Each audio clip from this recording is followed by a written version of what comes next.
Recently, I have been really into books about books or books about book lovers. So I just want to talk about a few that I've read recently and whether or not I think that they're worth your time. Starting with the first, I just finished this last week and I absolutely loved it. This is Emily Henry's new book, just came out April 2024, and I read this in a matter of just a few days, which is totally unheard of for me because I'm a very slow reader, but I just was so captivated by the story. I loved the two main characters.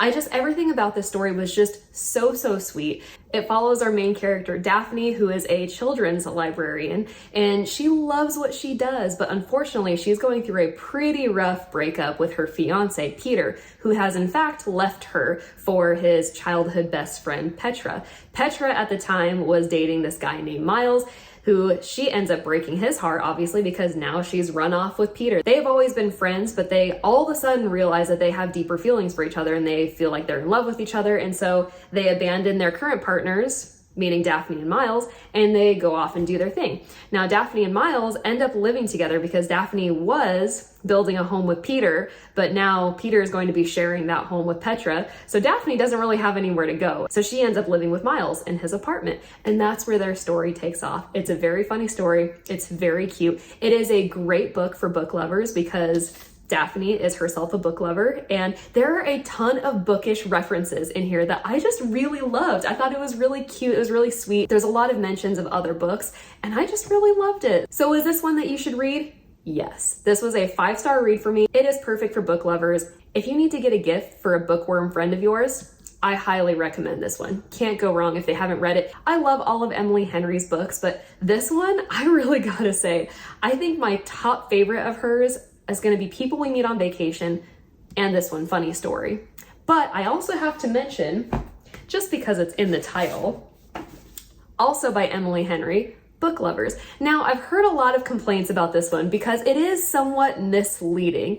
These two characters, they have jobs related to books, but I don't know if they're necessarily book lovers. It follows our character Nora here, who is a cutthroat literary agent, and then Charlie Lastra, who is an editor. This was my very first Emily Henry book that I have ever read, and I truly loved it. This was also a 5-star read, but you have to go into it knowing that it's not necessarily about two characters who are just obsessed with books, but they have jobs related to books. So if that's going to cut it for you, then yes, I think this is going to be absolutely worth your time. I think you're going to like it. It is, of course, a romance story between Nora and Charlie, and they have a very rocky start. They don't get off on the right foot, but of course their story unfolds from there, and it's very cute. There's also a very cute relationship between Nora and her little sister Libby. They end up going to a place called Sunshine Falls, which is where Nora ends up continually running into Charlie. And it's, I guess, kind of like a forced proximity type of trope. Over these repeated encounters, their relationship kind of develops and unfolds from there.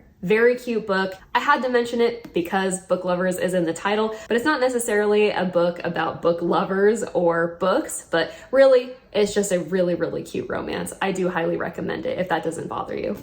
Next, we need to talk about Gabrielle Zevin and her book, The Storied Life of A.J. Fickery. I love this one. I knew I was gonna love this one from the very start. I read like 2 pages in and I was like, yep, I'm sold. I know I'm going to love this. This is about a grumpy bookseller named A.J. Fickery. He's just kind of going through the motions of life. He used to really have a strong passion for his bookstore that he runs. Lately, he's just not really feeling all that enthused with his line of work. He's really just kind of looking forward to retirement. He's ready to move on in life, and he's honestly not a very happy character, especially in the very beginning. He's kind of going through some things, and life gets hard for him when his prized possession gets stolen from his home. It is a very expensive collection of Edgar Allan Poe's poems. Super rare. It's worth a lot of money. He was planning on auctioning this item off, but now he is no longer in possession of it. So he's very bummed about that. But shortly after that happens, there's a mysterious package that ends up in his bookstore, and that's where the story takes off from there.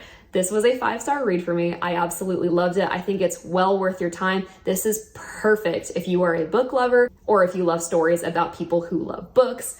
I highly recommend this one. It's also really short, so it shouldn't take you all that long to get through it. It's not going to be a huge commitment for you, but it's just so sweet. I love the characters in here. There's also some twists, which really surprised me. So I just didn't really expect a twisty kind of story from something like this, but it was there and I loved it. So yes, I think this one's worth your time. There's also a movie that you're not going to want to miss. And you know who's in it is that character from The Big Bang Theory, Raj. He's not somebody that I actually pictured playing the role of AJ Fikry when I was reading this, but he does a wonderful job in the movie. So I recommend it. Absolutely.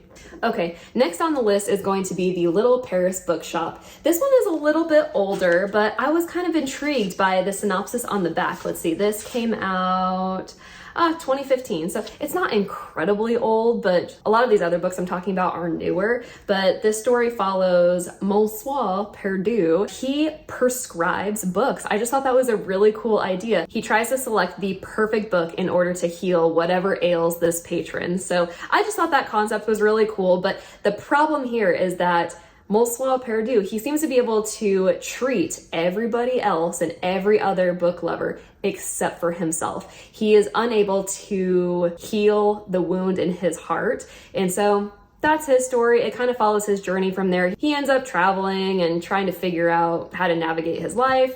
Honestly, this was okay. I do not really recommend this one because I don't think about this one ever. I read it and then kind of just, I don't want to say discarded it. That sounds heartless, but honestly, I really don't think about this book other than when I think about, okay, what are stories about book lovers and stories about books? This one comes to mind because that's kind of what it's all about, but I don't really recommend this one. It wasn't bad. This was a solid 3 stars.